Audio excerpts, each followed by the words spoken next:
Welcome, everyone. If you can take a seat. Wonderful to see you all back. Great.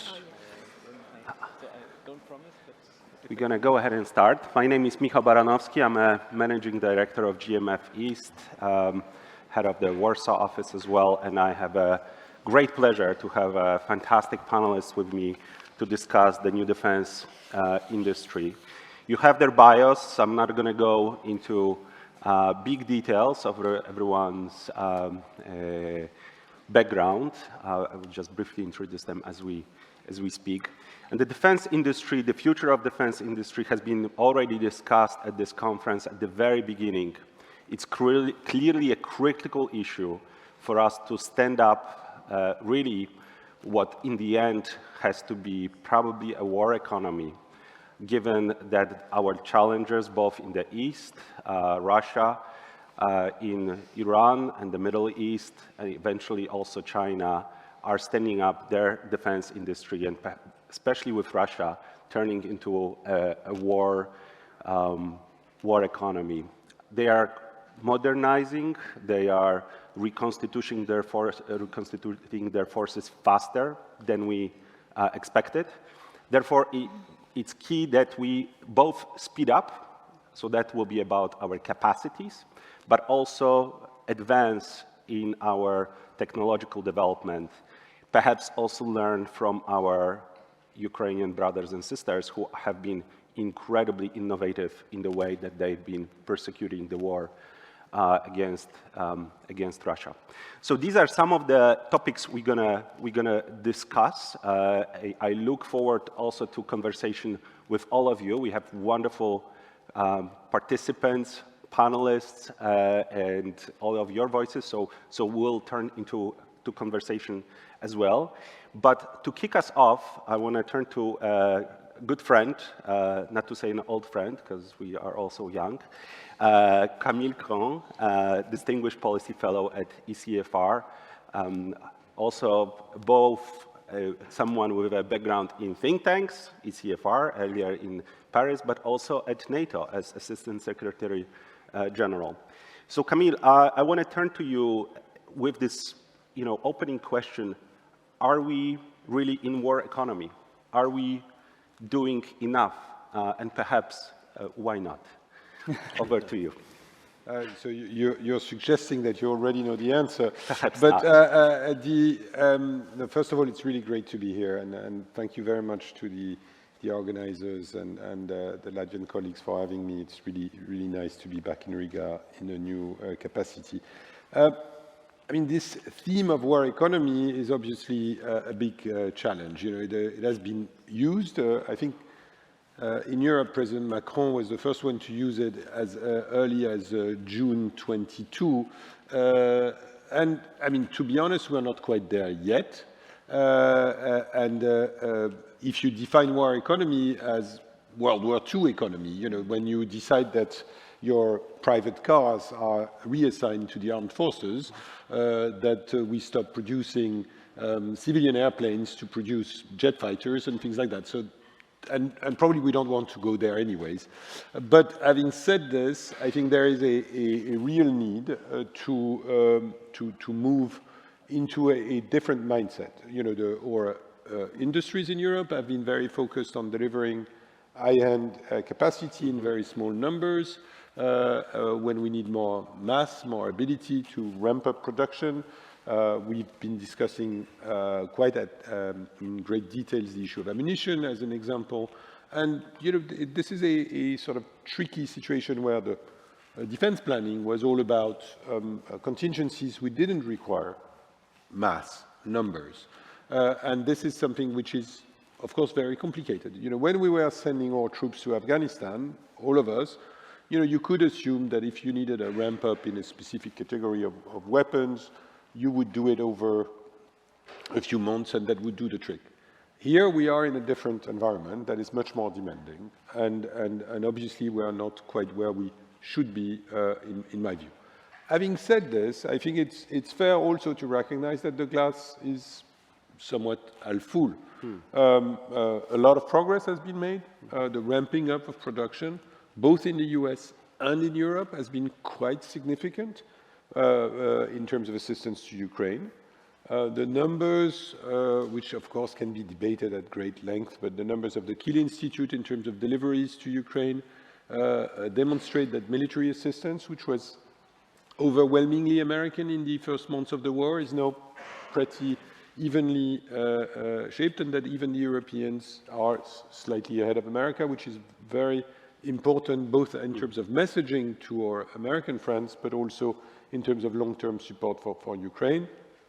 We see plans to ramp up production of ammunition, of key equipment that are delivering, and we have been able, often with delays, and that's of course very annoying, to say the least, in a situation when there is a war going on. But we've been able to meet a significant portion of the demands of the Ukrainians, and and there is a significant ramp up in production of equipment and ammunition in particular in the US, in Europe, that is, I would say, going definitely in the right direction. Second, the second point, which I take as a sort of good news, is I think the European Union is doing better than I expected, at least. You know, had we said, when I was at NATO, Assistant Secretary General for Defense Investment, the chair of the Conference of National Armament Directors, so I had a first look at this until, you know, for the first year of the war. The fact that the EU has put its act together was, you know, a bit.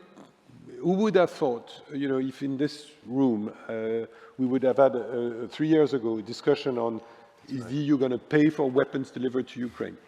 That has happened. Is the EU going to sponsor defense industry to ramp up production? That has happened. That is happening. You know, it's in the making, but that is happening. Is the EU going to do joint procurement to support EU member states, both in their assistance to Ukraine and replenishing their own stocks? That is happening. So on that front, I would say that compared to where I would have expected us to be, you know, and only a few years ago, armament was a domain in which the European Commission was not ready to invest into, was very reluctant to look into this. So we really need to see this, and I think the sort of 3 pillars of the European plan to both support Ukraine and replenish stocks and ramp up the capabilities of our industry is really are really moving somewhere. So that's good. Let me just wrap up on saying, of course, the glass is also half empty, and there are, I would say, 2 types of challenge. First of all, there is a challenge which is to sustain this in the long term. You know, there has been a number of good decisions when it comes to defense spending, when it comes to expanding. You know, I was talking about the EU. There are similar decisions in the NATO environment. The issue is we have to admit that we're in this in the long haul. It's not going to go away. Even if there was some end of the conflict, we need to be able to do this in the long haul because we need to do multiple things. And I'll close on this. Number one, support Ukraine, and possibly support Ukraine beyond the conflict, so that which is demanding. Number two, replenish our own stocks and build up our own forces. And this is very demanding because we face a situation where European forces in general have faced years, or if not decades, of decline in defense spending that need to be addressed and to replenish and build up some capabilities in critical areas. And third, we have to prepare for the future. And there, we have to learn the lessons from what the Ukrainians have, have done in the battlefield. We need to invest in technology. We need to also learn what has been happening there and how we keep our technological hedge. So those 3 things are demanding from a budget perspective, demanding from an organizational perspective, which means we need to think through the relationship between NATO and the EU. We need to think through a sort of long-term plans for each of our countries and see whether we need to act jointly versus where we need to do things on our own. And that's going to take time, and I think if we don't recognize that we're in this for a decade, we are probably missing this dimension of rebuilding, if not a war economy, at least an economy that is capable of fulfilling the requirements for defense. Great. Well, thank you very much. Really perfect scene setter. We'll come back to a number of those themes, including the mindset on cooperation between governments and industry. Look forward to conversation with Kaspars on this, but also, how the EU is dealing with that. What is the role, for example, of EDF? What is the transatlantic dimension of building up our capabilities as well? I come from a country that invested a lot in relationship with the United States, also build up defense spending, perhaps with some new openness to do a little bit more with Europeans. Well, on this, let me turn to Tobias Winkler from German Bundestag. Germany is obviously the, well, I want to say big kid on the European bloc, along with France and others. We all look to Germany to step up, both in political terms, which has happened in terms of delivering weapons to Ukraine, which has improved tremendously, but also in transforming its own forces and ramping up production. So we talked a little bit before the panel that perhaps a good way to start that conversation is always to hit the Zeitenwende question, how Germany is doing. But so if we could go there, and maybe if you could also a little bit answer the question that Camille finished with, in a way. Do we, and in this case you, and your German decision makers, but also broader society, understands that this is a long-term effort, that this is not going to go away in 2, 3, 5 years, that we really need to prepare for a long haul? Over to you. So thank you, Michael. First of all, I have to say, as a German politician, it's much more comfortable to sit here in 2023 than in 2022. This has also to do with our new Minister of Defense, and but don't want to get deeper in it. But I think now we realized a little bit what we expected with the word Zeitenwende, that we really got deeper into the consequences that the war or the full-scale invasion in Ukraine has for us. As you said, are we prepared for a long-term strategy? So first of all, I think when we talk about defense industry, now the industry is under pressure, as we all are. So it's when we had this European defense gap analysis, we saw its industry, its spending, and its capabilities. So these are the 3 pillars we have to investigate. And on the spending side first, we had this decision about 100 billion, but as my colleague Roderick yesterday said, unfortunately this money is already spent, so or at least not available anymore. So we see a slight improvement in defense budget. It has to be better, but I think we have, as you asked also about society, I think we have now the possibility to get a majority for that. So it was not the case 5 years ago or 10 years ago. After 2014, when also my party was in power, we increased the budget more than 50% between 14 and 21. But even that was far behind the 2%, as you know, and it was far behind that what we would have needed. And just to come back to one figure, Thierry Breton yesterday said, if we would have spent the 2% since the Wales decision, this would have been until now 1.3 trillion euros. 1.3 trillion if we would have, even now, it's 120 billion per year if we would meet 2% constantly. So I think it's a window of opportunity to also in Germany to raise the budget, and as Pistorius, Minister Pistorius said, now also we accept it's not the ceiling, it's the floor.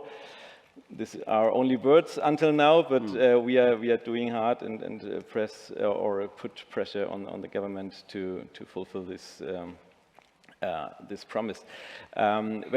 So spending, I think this is understood, and there we have a chance. But unfortunately, we have also to accept that we are very inefficient in our European defense industry, and this has to do with the fragmentation. This has to do with the way we dealt in former times with this topic. So therefore, like Camille said, I'm very happy about the success or the commitment of the European Union to go into this common approach with EDF, with EDIRPA, ASAP, and so on a short or in a very short period of time, combined to other European projects. And I think the common approach is the one we can meet the challenges we have, because when you ask, are we in war economy? We are not in the sense, like Camille said, like we are in war, but we are we are in a competition with a war economy. If you look to Russia, we have 2 million workers in defense industry. We have around 200 tanks per month produced there. We have around now doubled 2 million pieces of artillery per year. This is more than US and EU together per year. So this is our competitor, and we have to accept this challenge, or we have to set something against, and therefore we have to combine our powers. This is my main message. So, and I'm glad that European Union took a lead, and I'm quite optimistic that even with all these other things, but we will come to it later, including SME, including innovation, and not just to concentrate on 5 or 6 countries. And also one last sentence to that, I'm absolutely convinced that when we talk about European or combining European powers, this means European Union and UK. So this is our European approach. Then we have a chance to really make a difference. Great, super. Well, thank you very much. Thank you also pointing out very clearly the challenge that stands before us, given that our competitors, or our some would say enemies, perhaps, and certainly adversaries, are ramping up their production, and that's not the only theater in which Europe will be engaged, even if we will zoom out at some point also to look at the transatlantic direction. But you mentioned fragmentation. So much about the European defense industry, I would argue, has been about industry rather than the defense as much. And I think this is a good question, whether the security situation pulls us closer together. And I think this is a theme that clearly has been very important also for France. And I think this is good, perhaps, moment for me to turn to our colleague from France, Nathalie Puzarev, member of the French National Assembly and member of the Defense Committee. Nathalie, if you could give us a sense of how at the national level France is looking at this competition, this race, and also the opportunities that France is seeing in the European defense industry. And if I can just, perhaps this is a bit tricky thing to ask of a French colleague, but you know, how do Americans fit in all this? How do we maintain ability to work with their defense industry? How do we make sure that the capabilities that we need to get are not only developed eventually, but developed fast enough for us to not perhaps lose in this race? Over to you. Thank you, Michel. So this is a tricky question. So I will start by the something easier, talking about what is currently happening in France. In fact, because of the degradation of the strategic context, France has been increasing its defense spending since 2015, 2017, and we are still pursuing this goal. And we had we just passed a bill on defense planning in July, and we will put like 413 billion euros for over the next 7 years. So there's a huge effort. There's consensus in France about the fact this spending is needed because of the context, as I said.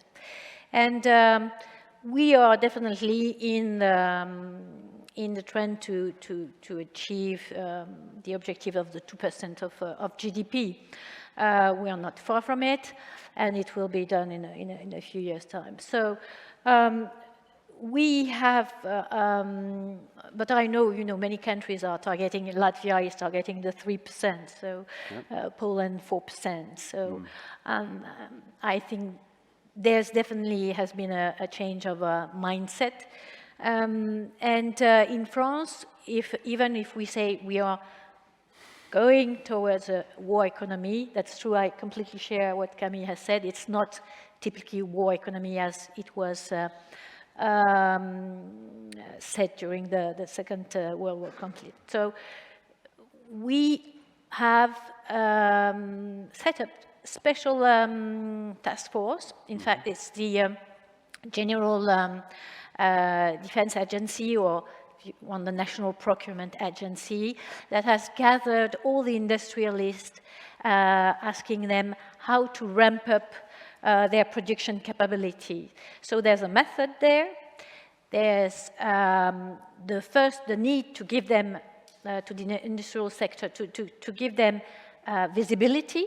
That's why the defense planning is there, to give visibility. For instance, there will be a patch of 5 billion euros for drones production, 4 billion for cyber, whatever.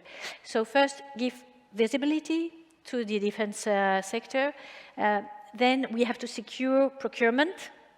It can be powder, it can be some key components.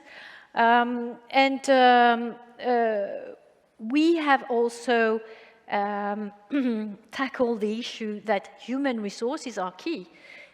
You need to have the supplies, you need to have the men and women to produce the equipment and to ensure the ramp-up will be effective. So skills sets are very important. Human resources are very important. We considered building an industrialist reserve. Okay. So this is where this is maybe the closest to war economy. So you would take industrialists from engineers from one sector and put it into the military sector. And finally, we have we have achieved some good results in terms of, I will illustrate that with the Caesar cannon. We have been delivering to Ukraine. So now we used to produce less than 4 Caesar cannons a month, and today it's 6 per month. And in a couple of months, we will rise up to 8 per month. Of course, it still takes too long time to produce one Caesar cannon. So we went from 27 months to 17 months to produce one. But you see the ramp up is really in action. It's the same for 155 caliber shells. We will move to 3,000 production rates very soon per month. But let me, before I come back to the European and transatlantic issue, just say that the French army is an operational army, and we put the emphasis in our defense planning law on operational readiness. And I think that, Ukrainians have demonstrated the amazing ability they have to include all these various equipments coming from everywhere, any sources, United States, Germany, France, Great Britain. But this is putting a lot of pressure on them to maintain this equipment. There's an increased difficulty in the training of the forces to adapt to each different equipment. So a lesson we have learned is that MRO, as we say, maintenance, repair, overall, for the specialist is key. It's a very important factor of success, so that we can be we can get there with this operational readiness. Then there's the defense readiness, as Commissaire Breton said yesterday. Defense readiness is that being able to produce what we need in our stocks in Europe as well. We cannot rely only on what is produced in the United States and so on. So I will come to your topic. I think it's obvious there has been a big surge in defense expenditure, that there's short-term issue. We have to provide quickly some materials to be sent to Ukraine. But if we spend all the money buying equipment to non-European, and I'm including British, non-European defense provider, it won't serve the European sector, defense sector, on the long run. And it will maybe prevent us to prepare for the future, because we have to invest in future capabilities, but in future technologies as well. So AI is key, quantum computers are key, but there are so many other issues where we have to foster our capabilities together, and we should be less fragmented and maybe consolidate our European defense and technological base as soon as possible. And my personal belief, is that we have to go through a concentration process. United States have done it a long time ago. They have consolidated their defense sector. We haven't done it yet. So, of course, it's easy to say and difficult to make. I agree, but I'm a politician, so we have to set the objectives. And of course, we have to invent new forms of partnership, and we can include SMEs from all across the European member states, of course. We have to invent something where we can have European champions, European industrial leaders, because with this economy that will be raised, we will be able to invest.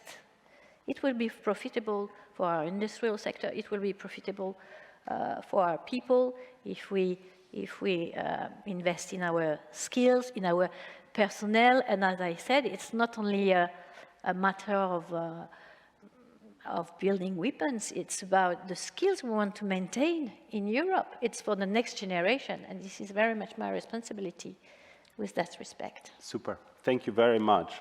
Thank you very much for putting forward the idea of the concentration process. I think this is both necessary and quite challenging to figure out who will give up their who will be able to sort of sacrifice parts of its industry, and also just putting on the table the trade-off that we have between the long-term ability to form a European defense industry while we have to ramp up our production and our capabilities fast enough for the incoming real threat ahead of us. We are going quickly through time, but we fortunately also have Kaspars from the industry, which we have been talking about this whole time. Kasper Polaks, Head of Business Defense at LMT. You can tell us a little bit more about LMT as well. I understand that this is a communication company, 5G company, but it's thinking about also producing gunpowder. So, question number one is, what is telecom company doing in the defense industry? But if you can then address some of the issues that Camille and others have put on the table, for the industry to ramp up production. Is it only about mindset, or what do you need from the governmental side, now represented here by our colleagues? And at the end of it, I would love to, we focus a lot on the quality so far, mostly on the defense spending, wrapping up the ability to produce, but I think we really need to address also the innovation question. So if we can do that, and if I could turn to our fantastic audience, and of course, Julian, I would call on you even if you did not raise your hand, but for others as well, we'll go to a Q&A before coming back to our panelists. But Kasper, over to you.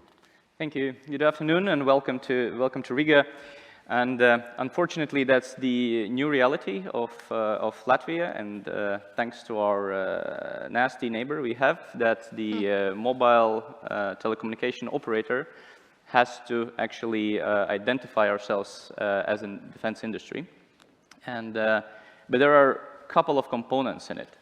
And I will try quickly to go through them. The first, of course, is the business point of view, because the long-term business for the mobile communication operators, and I sorry to say so, is not, there is no long-term in that business, because the standard mobile operator does the business by raising the prices for all of us as the clients, reducing the costs, most of the time reducing the personnel, because you can do a lot of with automation. And at the point when the Mr. Musk will come with the next Starlink, most of the telco companies will just finish this type of the business in the long term.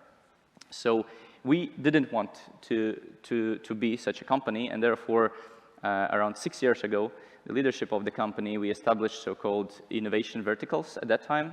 And defense was one of those innovations when we started to seek new business opportunities and to do the diversification of the business.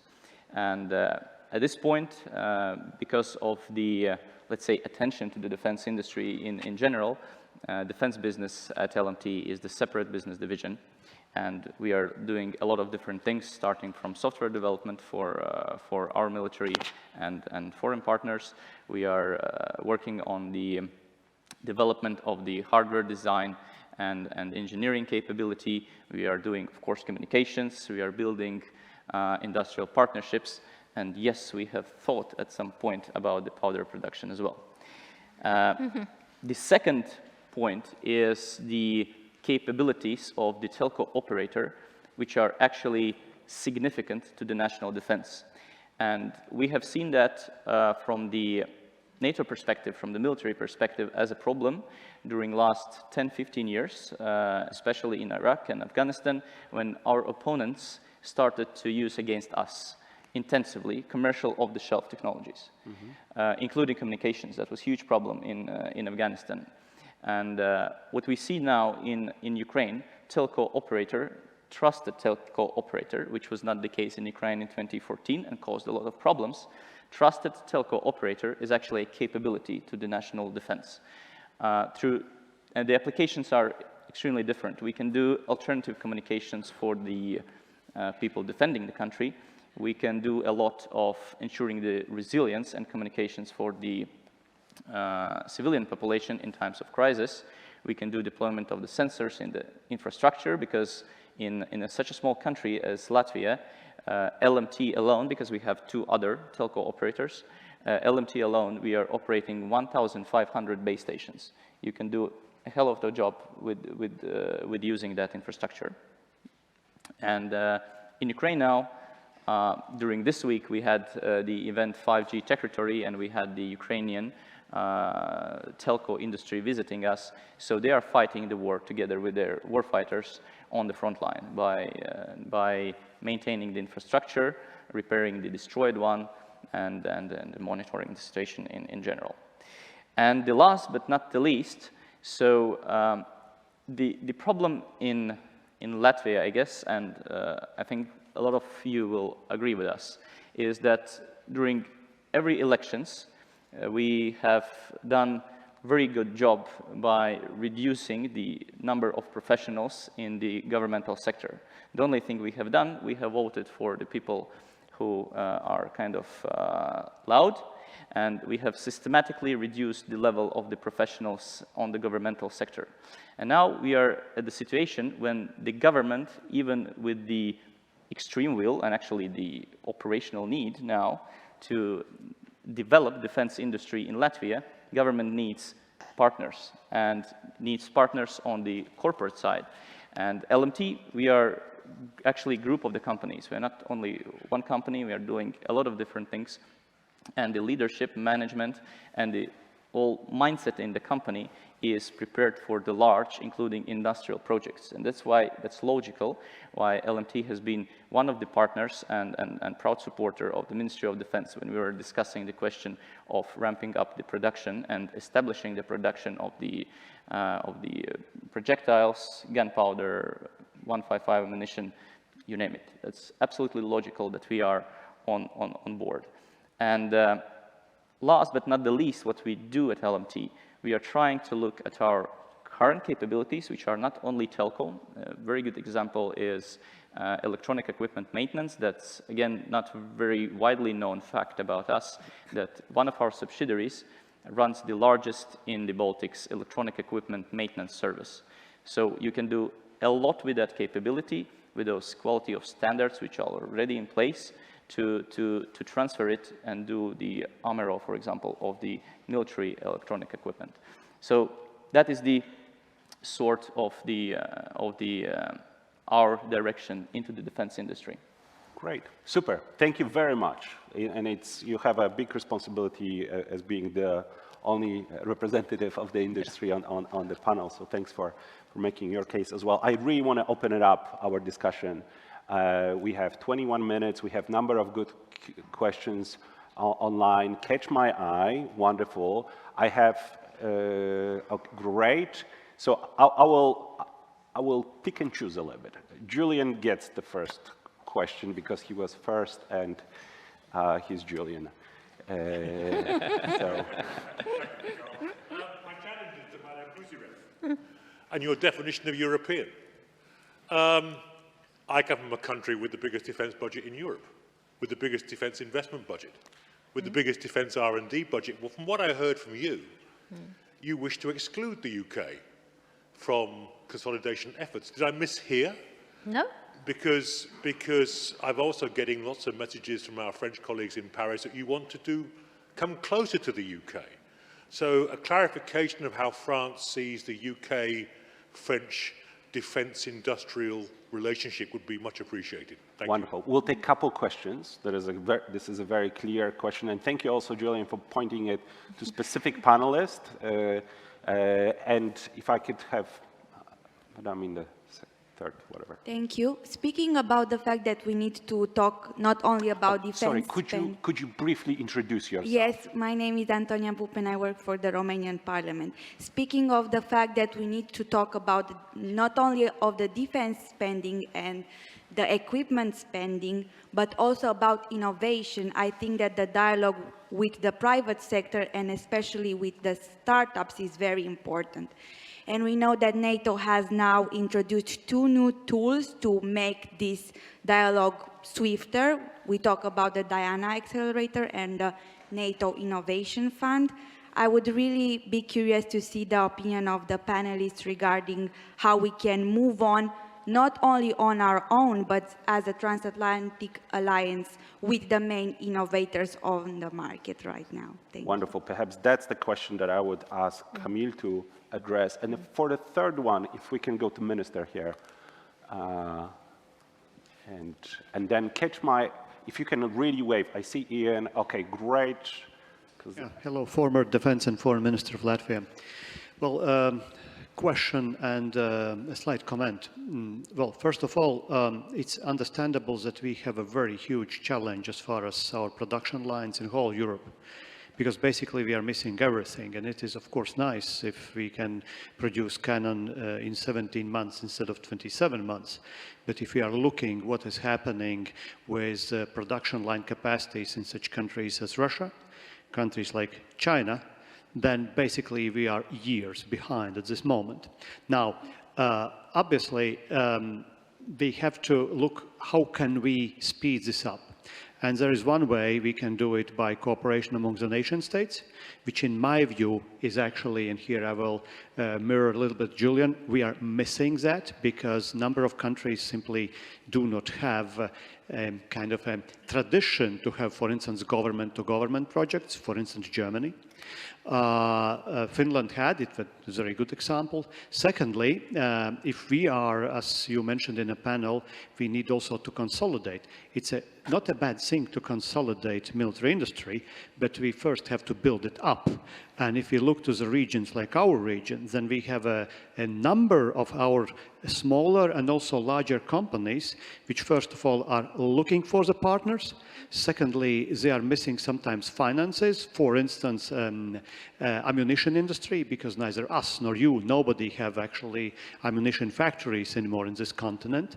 And thirdly, we are also looking for basically this cooperation and for markets with each other. So the reciprocity is frequently missing, leaving smaller countries like ours outside the market because there are some established routes where we are not going forward. And from the challenges simply, I mean, there are numbers of challenges I can discuss about them, but for instance, electronic warfare, we are totally exposed at this moment, and knowing what kind of challenge Russia can possess to such country or countries along the Baltic Sea with massive drone attacks, including that they're building their factories. We have a problem. So the small question is, what can we do precisely? 1, 2 points. How can we bolster this cooperation between our, for instance, industry and industries of your countries? And secondly, how can we more actively involve European Union and Commission in this? Because on the one hand, we are bragging about the progress that we were growing a support to military industry and capabilities from, let's say, 0 to 1 billion. But 1 billion, as far as I know, European euros, you know, looking what this war requires and what next 10 will require, it's basically just coffee money, nothing more. So thank you for that. Great, thank you very much. So we have 3 concrete questions. I would love to have at least time for a second round. So please, if you can be relatively brief, there's a concrete question on French-UK defense cooperation tool. The French-UK cooperation is excellent, thank you. As it was mentioned by my fellow colleague from the Bundestag, we tend to include UK in our discussions of partnership. So I think I didn't exclude UK. On the contrary, we'll have a summit in the next coming weeks. And we have been, when I talked about, you know, having champions, industrial leaders, we have, for instance, MBDA. We have a cooperation that has been delivering for a long time. Now we have delivered to Ukraine what is called Black Shadow from the UK, but what is called Scalp from France, so long-range missiles. So the cooperation is going on, and no, everything is going well. So I will just quickly maybe answer to the question about how we can speed up. And I agree, it's far too long. We are not bragging about, we have been doing some progress, but we cannot brag about that, but it is still too long. So we have to mutualize, and this is where the EU is helping us, definitely. And with the ASAP program, you know, we will be able to produce munitions, you talked about it, more swiftly. We have to mutualize, foster our capabilities, and this should involve, of course, Central and Eastern European countries, because we consider now in our defense policies that, yes, there's a trend moving to the East anyway. So we are encouraging, as politicians, our industries to go and visit your industrial base as well. So. Thank you very much, especially that we are spending a lot of money in this part of the world. Yes, yes. Camille, a question about Diana, NATO, also a role for the EU, EDF. Perhaps if you can address that. No, let me try to be quick and therefore maybe a bit short. But one, I mean, I can't resist addressing Julian's question by also saying it's a two-way street. You know, I've been arguing that, of course, the UK defense industry is part of the European defense and industrial base. But I think it is there's a slight problem when the United Kingdom doesn't have an administrative arrangement with the European Defence Agency when Serbia has one. So I think that there is a need on the British side to recognize that deepening the relationship with the EU, including on those defense issues in the post-Brexit environment, requires efforts on both sides. You know, the US has one, so why not the UK? Second point, on the innovation element. Antonia, you rightly pointed at the Defense Innovation Accelerator for the North Atlantic, which is a big NATO ID, the NATO Innovation Fund. I mean, those things are helpful and good. They definitely serve the purpose of keeping our technological edge, of engaging with the network of companies that are the sort of companies that are probably have more limited access to defense markets. And I think it's still a work in progress, let's be honest about it. We still have the same money issue because it's not billions that are available. But it is helping making a difference and you know, joining forces to test and experiment, which I think is a niche for NATO, where NATO can really make a difference in testing and experimenting. In my NATO capacity, we had fantastic test and experiment on, you know, for instance, unmanned systems at sea and things like that. And I think Diana can be a very great tool to enhance that capacity. Of course, it comes next to what the EU is doing with the European Defence Fund, and there I agree with your point. 2 billion a year is only less than 1% of defence spending. If you look at it as a tool to foster research and development, then it becomes a much bigger share of the cake. You know, it becomes about 10% of the R&D effort. What is critical there is two things. A, it shouldn't be at the expense of national, it should be over and above national effort. So otherwise it doesn't make sense if it's used to stop doing things. And second, it needs to be properly coordinated with what the member states are doing. And which is, of course, I think the challenging part for the Commission, which in many of its policies is developing Commission toolbox. In that particular instance, when it comes to defense technology, there needs to be a very, very joint approach with the member states to make sure that whatever the Commission is funding then becomes actual capabilities that the member states will get and so on. So I think that's the critical element. But I think it is a very useful thing. It's, as I mentioned, new territory, uncharted territory for the European Commission.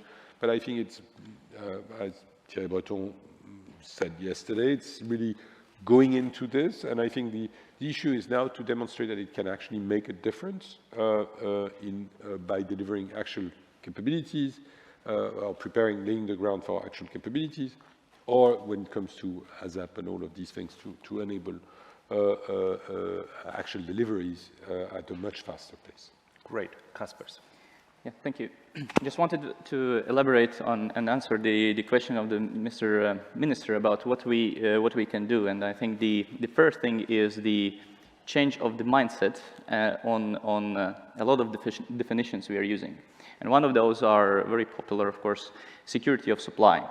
And how we are looking at it sometimes is, and it's not security of supply, just buying something or some equipment from Germany or France, for example, and stocking it up in Latvia and using it, it is not security of supply.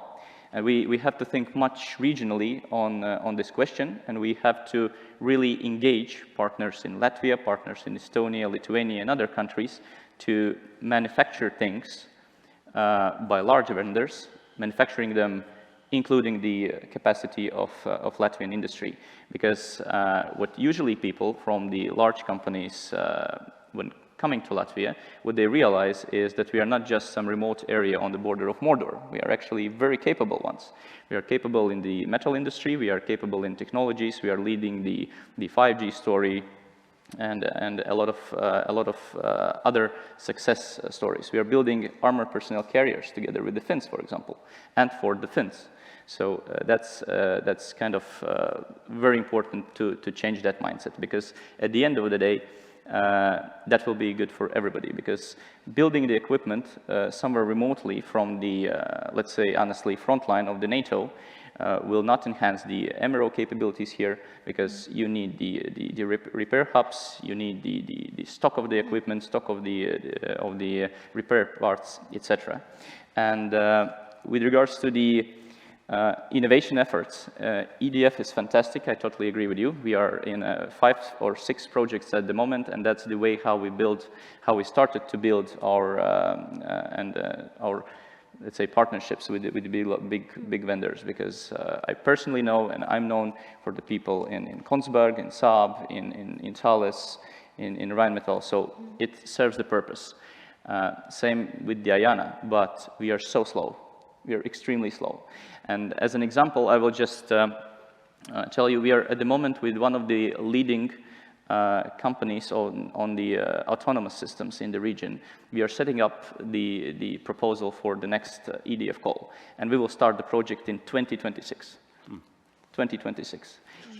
If we look on the Ukraine's example, and I was in Ukraine in Kiev 2 weeks ago on the defense industry forum organized by Ukrainians. They are getting innovation from the laboratory to the battlefield in 14 days. Yeah. And that's the reality of life there. That's the speed of the real war. If we could pause for a second, take a couple more questions, and then come back to you, Tobias, because we are at 6 minutes. And let me turn to Ian Bond, who I had first catch my eye, and I also want to see if there's someone in back row.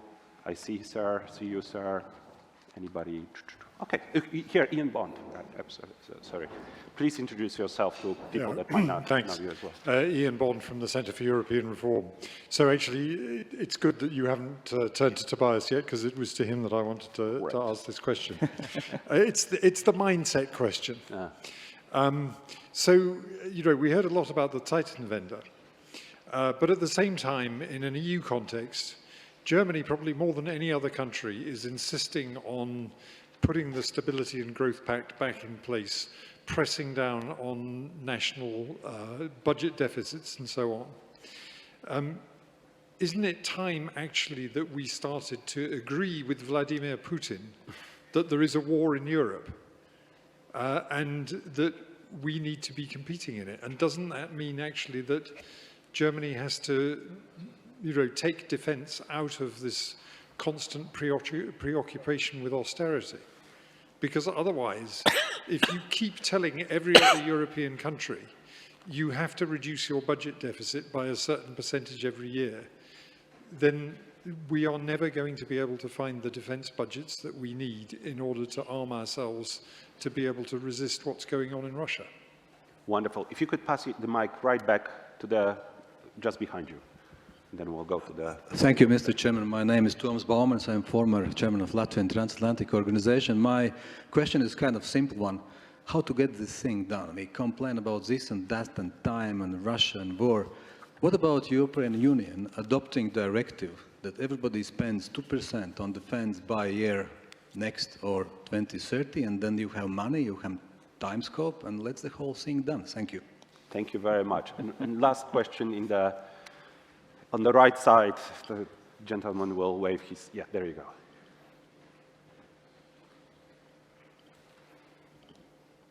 Thank you. Thibaut Normand, I'm let's say, French foreign trade advisor. I have a question regarding money, right? We've heard LMT's maybe plans for gunpowder. Minister Pabriks mentioned a munitions factory. This is maybe less a problem for Germans and French, but they are still typically here in the region, and I know Minister Pabriks will know what I'm talking about. There are a lot of banks that still refuse to finance the arms industry, and so you have a lot of companies that require cash, right? Arms production is extremely cash intensive, and they cannot get lines of credit or loans or any kind of financing from banks. So what can the legislators, either at national level but also at EU level, do to help banks get across that threshold and finance actually arms and ammunition production? Great, thank you very much. We'll start with Tobias. We are almost at the end. We have 3 more minutes. Hopefully the organizers will give us additional minute, but please, try to be, limit yourself to a minute. Tobias, let's start with you. Of course, I try to. So first, maybe when I can start with the answer to the minister, when you ask about smaller countries, how they can get a share or better share, I think Germany is the first country who opened their framework contracts for ammunition buying. So as I heard, Estonia and Latvia, as far as I know, are very interested in making use of them. So this is a really short-term measure to get better access to the market. And the second thing is, when I talked about cooperation and decentralization, I think it's exactly what Caspar said. Then we also have to think to decentralize our production, and that means license production in different areas. And as we see right now, when we talk about building or establishing factories in Ukraine, then we see that it's also it's necessary in case of a threat that we reduce the cost of logistics, or that we make it quicker. And of course, repair hubs have to be close to the battlefield and not where the company has their seats. So therefore, decentralization, I think it's goes much further than only think who has which capabilities and to conclude them. And if I can go to Ian, so yesterday I heard that the biggest threat to European security are the finance ministers, even more than Russia. So this is a little bit in your direction. And I didn't know that we are so dominant in the European Union that austerity policy is only our task. So I thought this was laid down in the treaties. But when it comes to, of course, I understand what you mean.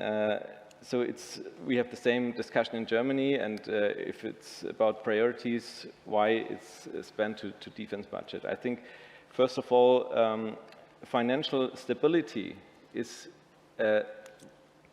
an important pillar of resilience and also finally of security. So if we say no, we don't need any budget restrictions anymore, just go all in defense policy, this makes us weak. This makes us dependent from other parts in the world, maybe the wealthier ones. So financial austerity, I think, is not the biggest threat. It's a question of priorities, right priorities, and also of efficiency. And efficiency, there is such a huge potential that we can meet both. And when I heard about, there's one question, you cannot see it, but I find it very important that it's connected with this.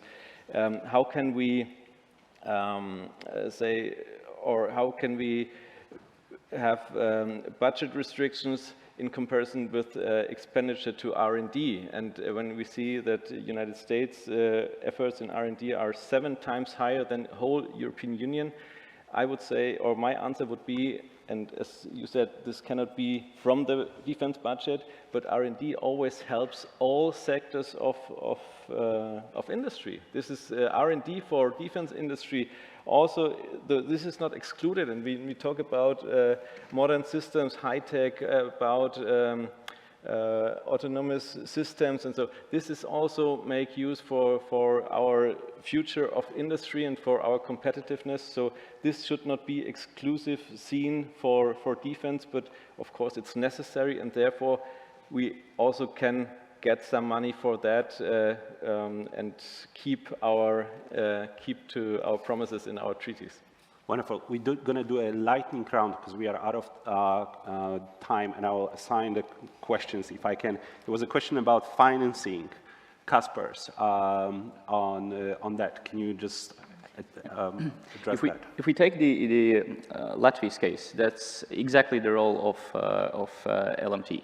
Because for let's say, if we compare and look at LMT from the perspective of European level defense industry, we are SME.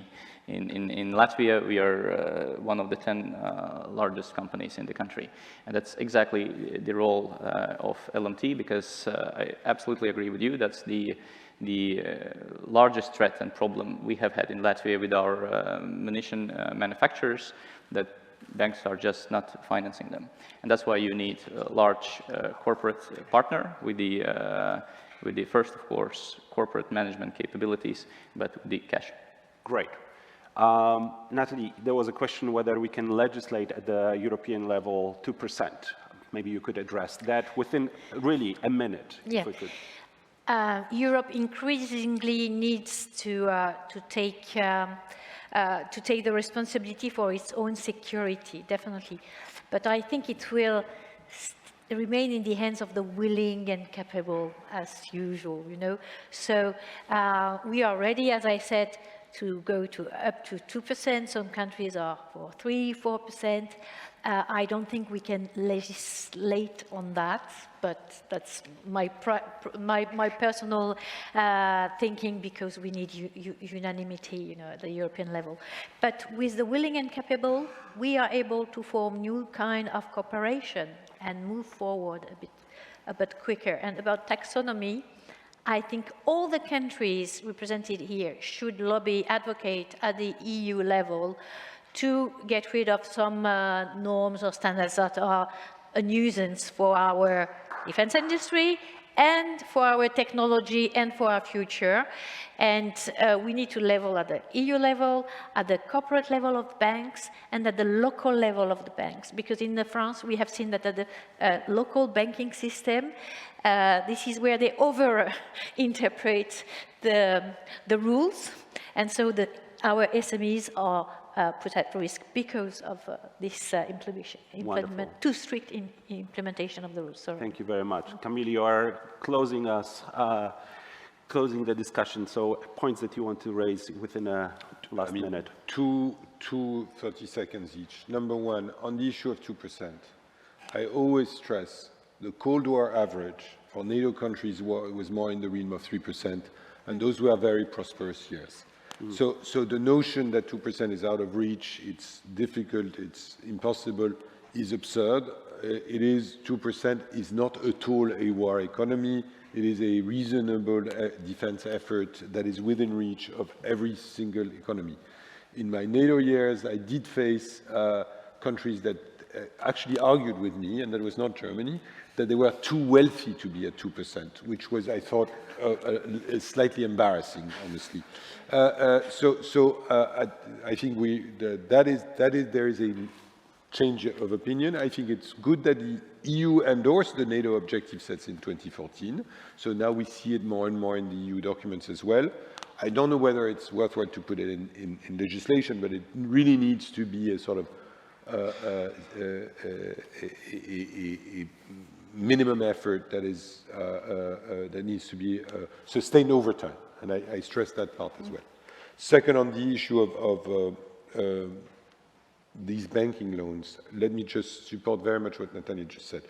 The situation is absurd when you have, when you go to your bank and you say, I want to buy green investment, that means you're not supporting defense. Because the banks over-interpret this and tend to exclude defense. There are very few banks in Germany, in the Netherlands, in Belgium, that want to do business with defense because that's not good for their ESG rating. This is absurd. and I would just stress that sustainability starts with security. So you can't really have a situation where our small and large companies are deprived from funding because of either regulations or practice that make it difficult, and maybe start with the European Investment Bank. Wonderful.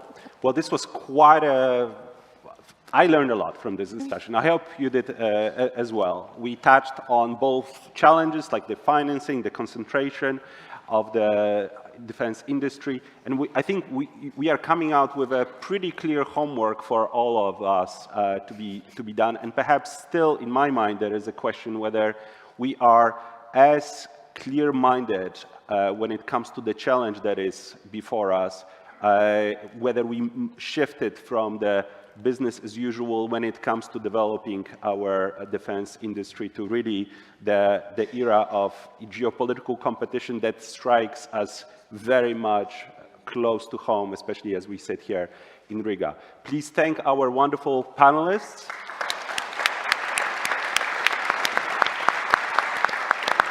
And now we have some coffee. Thanks.